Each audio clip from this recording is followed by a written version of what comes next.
A tangent is drawn to a circle of radius 6 cm from a point situated at a distance of 10 cm from the center of the circle. The length of the tangent will be 6 semi त्रिज्या वाले एक वृत्त के केंद्र से 10 semi की दूरी पर स्थित एक बिंदु से स्पर्श रेखा खींची जाती है, तो स्पर्श रेखा की लंबाई ज्ञात करें। हेलो डियर्स, टॉपिक कंटिन्यू है ज्योमेट्री एंड कोऑर्डिनेट्स। इसको कहते हैं ज्यामिति और निर्देशांक हिंदी में। प्रश्न है एसएससी सीजीएल 2015 से, एसएससी सीजीएल 2015 का प्रश्न है। क्या बोल रहा है कि 6 सेमी त्रिज्या वाला वृत्त के केंद्र से 10 सेंटीमीटर की दूरी पर स्थित एक बिंदु से स्पर्श रेखा खींची जाती है। अब देखो 6 सेमी त्रिज्या वाला, 6 सेमी मान लो कि एगो वृत्त बना रहे हैं, ठीक है।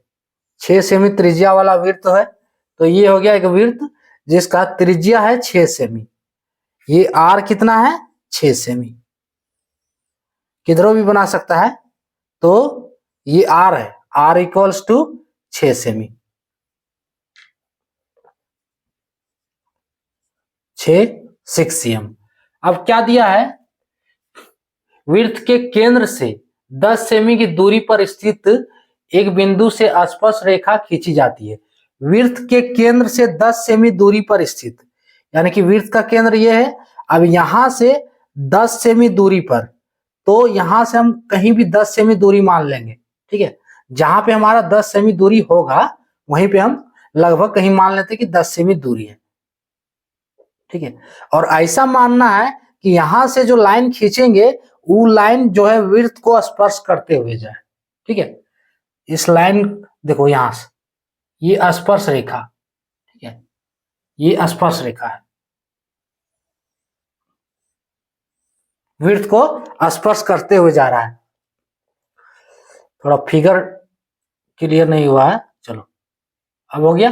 ये रेखा क्या है, वृत्त को स्पर्श करते हुए जा रहा है। प्रश्न के अनुसार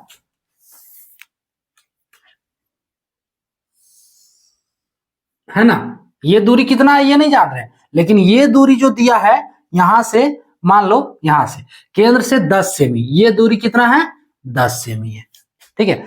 अब यहां तक आया 10 सेमी, तो इस पॉइंट से ये रेखा वृत्त को स्पर्श करते हुए जा रहा है। तो अगर ये स्पर्श करते हुए जा रहा है वृत्त को, ये रेखा, ठीक है, इस रेखा को यहाँ पे केंद्र पे ओ नाम दे देते हैं, ठीक है। चलो इस रेखा को पी क्यू, यहाँ पे क्यू नाम दे दें, ठीक है। अब जहां पे स्पर्श कर रहा है उस वहां पे नाम दे दिए आर, ठीक है, यहाँ पे नाम दे दिए आर। अब देखो ये लाइन जो है वृत्त को स्पर्श करते हुए जा रहा है, यानी कि इस जगह पे जो एंगल होगा वो होगा 90 डिग्री। बस इतना ही करना है ना। वो 6 सेमी त्रिज्या वाला एक वृत्त, तो 6 सेमी त्रिज्या वाला एक वृत्त हो गया, ठीक है। आर में कंफ्यूजन है, कैपिटल आर दिए हैं, कोई दिक्कत नहीं, ये स्मॉल आर है, ठीक है। सो 6 सेमी त्रिज्या वाला एक वृत्त, तो 6 सेमी त्रिज्या वाला एक वृत्त हो गया। अब बोल रहा है 10 सेमी, देखो केंद्र से 10 सेमी दूरी, केंद्र ये है, इससे 10 सेमी दूरी पर स्थित एक बिंदु से स्पर्श रेखा खींची जाती है, यानी कि इस बिंदु से स्पर्श रेखा खींची जा रही है। अब पूछ रहा है कि स्पर्श रेखा की लंबाई ज्ञात करें, यानी कि ये लंबाई निकालना है कि ये लंबाई कितना होगा, ठीक है, ये लंबाई कितना होगा ये निकालना है। क्लियर। तो अगर ये कोण 90 डिग्री है, तो ये मान लो त्रिभुज ओ पी आर बन रहा है, त्रिभुज ओ पी आर है ना। ये क्या है, एक समकोण त्रिभुज है, ये 90 डिग्री है, तो ये क्या है, एक समकोण त्रिभुज है। यानी कि ये हो गया आपका आर जो हो गया, ये हो गया परपेंडिकुलर, पी है ना, ये 10 cm क्या हो गया 10 cm, एच हाइपोटेनियस है ना, और ये जो है ये पी आर, ये क्या हो गया बेस बी। क्लियर। अब पाइथागोरस प्रमेय के अनुसार क्या होता है, पाइथागोरस प्रमेय, ये बेसिक फॉर्मूला है। ये क्या बताता है पाइथागोरस थ्योरम, कि H square is equals to होता है P square plus B square. H square is equals to P square plus B square. अगर इसको हिंदी में कहें तो सीधा सीधी कि कर्ण का स्क्वायर जो होता है, कर्ण का स्क्वायर इज इक्वल्स टू होता है लंब का स्क्वायर प्लस आधार का स्क्वायर, आधार का स्क्वायर, है ना। अब यहां से हमको क्या निकालना है, बी निकालना है। तो बी इक्वल्स टू क्या होगा, B square is equals to H square minus P square. P को एलएचएस में ले आए तो H square minus P square. So यहां से B is equals to root over H square minus P square is equals to, अब देखो इसमें वैल्यू बैठाओ, एच का वैल्यू कितना है 10, सो 10 का स्क्वायर करेंगे माइनस पी का वैल्यू, पी जो आर है रेडियस उसी को पी बोल रहे हैं, है ना।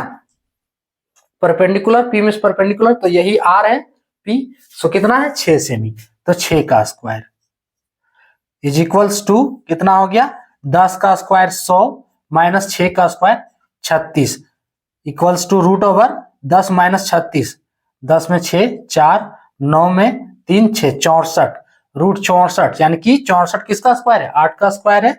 सो बी का जो वैल्यू फाइनली आया 64 यानी कि 8।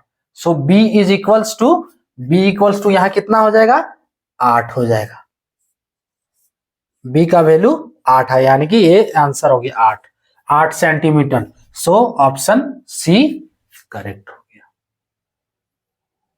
क्लियर, क्या बोला कि देखो एक बार फिर से देख लो कि 6 सेमी त्रिज्या वाला एक वृत्त, तो 6 सेमी त्रिज्या वाला एक वृत्त केंद्र से 10 सेमी दूरी पर स्थित, केंद्र से 10 सेमी दूरी लिए, ठीक है, स्थित एक बिंदु से स्पर्श रेखा खींची जाती है। तो स्पर्श रेखा खींचे, अब बोल रहा है स्पर्श रेखा की लंबाई कितनी होगी, 6 सेमी त्रिज्या हो गया परपेंडिकुलर, ठीक है।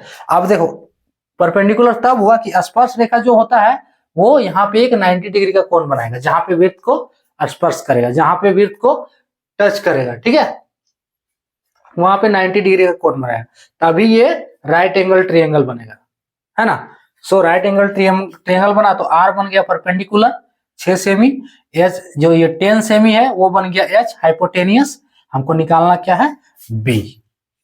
सो H square equals to P square plus B square, तो यहां से B square equals to H square minus P square, B equals to root over H square minus P square.